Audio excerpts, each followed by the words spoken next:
বিসমিল্লাহির রহমানির রহিম। আজকে আমি একটি আনকমন মানে টাইমে বের হছি বাসা থেকে। তো ইফতার হাতে নিয়ে বের হছি। আপনাদেরকে শুধু সময় হয় না বিধায় দেখাতে চাচ্ছিলাম যে আমাদের মোল্লা এগ্রো ফার্মের যে ঘাস চাষ করা হচ্ছে গরুর জন্য। নতুন ঈদের আগে অনেক দু একটা যেটাই হোক, যদি আমার রেজেকে থাকে দু একটা ভালো কোনো জাতের গরু উঠানোর জন্য, সেই গরুর জন্য যে জমিতে ঘাস লাগানো হচ্ছে সেই জমি দেখানোর জন্য বের হচ্ছি। এবং যাওয়ার পথেই আমি এখানে আমাদের সুমন বলে নাম, আমার কাকা হয় আর কি, পাড়া প্রতিবেশী। যাই হোক, তার তার পেঁয়াজের ক্ষেতে মানে অর্থাৎ পেঁয়াজের বীজের জন্য পেঁয়াজ লাগাছে। এই যে পেঁয়াজের ফুল দেখতে পাচ্ছেন। আর আমি মূলত যাচ্ছি হলো আপনাদের আমাদের মোল্লা এগ্রো ফার্মের যে ঘাস চাষ করা হচ্ছে সেই জমিটা দেখানোর জন্য। আপনারা সঙ্গে থাকবেন এবং আমি সঙ্গে করে দুটা ইফতার নিয়ে বের হচ্ছি, একটা শশা, একটা আপনাদেরকে সেই ঘাসের জমিটি দেখানো নিয়ে যাওয়ার জন্য।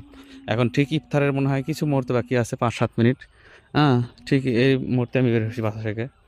যাই হোক, অনেকে হয়তো বা অনেক কিছু মনে করতে পারেন, তো আমি সরি অনেক দিন যাবৎ যাই না আর কি জমিটা দেখতে, তাই যাচ্ছে আর কি। এই যে আমার বাসা, ওই যে দেখা যাচ্ছে। আর মূলত হিসেব আমি জমিটা দেখতে যাচ্ছি, যেতে যেতে আপনাদের সাথে অনেক কিছু শেয়ার করতেছি।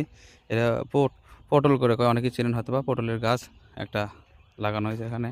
এবং এর নিচে লাগানো হয়েছে আপনাদের পাটের শাক, যাক বলে বাংলা কথা পাট। এবং সঙ্গে আরও আছে সাইটে আমাদের ভুট্টা ক্ষেত। এই যে দেখেন, হয়তো অনেকেই শহরে যারা থাকে হয়তো বা এই ভিউগুলো পায় না, তাদের জন্য আমি দিলাম, দেখে নেবেন।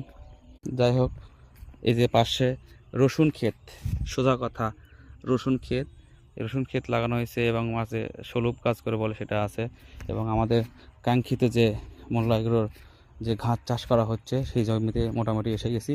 এখানে আগে আলু চাষ করা হয়েছিল, সেই আলু চাষের ভিতরে আমরা মোটামুটি ঘাস লাগাইছি। এই যে দেখতে পাচ্ছেন হয়তো বা, একটু সময় লাগতেছে 2-4 দিন। ইনশাল্লাহ এর ভিতরে ঘাসগুলো লাগিয়ে উঠলে দেখাবো। এই একটা জমি আমাদের ঘাসের জায়গা। আর পাশেই আছে ওই যে দেখাচ্ছি, আমাদের যাচ্ছি যাই দেখাচ্ছি ইনশাল্লাহ। পাশে একটা জায়গা আমাদের, এটা ওই যে ভুট্টা ক্ষেত দেখতেছেন ওই পর্যন্ত আর কি, এটা ধান লাগাইছি। আর পাশেই কিছু দেশীয় জাতীয় খাবার জন্য আমাদের সবজি এবং পেঁয়াজ লাগানো হয়েছে। এবং পাশে পেঁয়াজ আছে, ধান আছে, ধান না, পাট শাক আছে এবং এই যে ঘাস আছে। এবং লাগাইছি আরও আপনাদের ওই যে রসুন। যাই হোক, মোটামুটি আমাদের আর একটা ঘাসের জমি যেটা লাগানো হয়েছে, এই যে ঘাস লাগিয়ে উঠছে অলরেডি। অল্প কিছুদিনের ভেতরে সার টার দিলে, সেচ দিলে হয়তো বা হয়ে যাবে।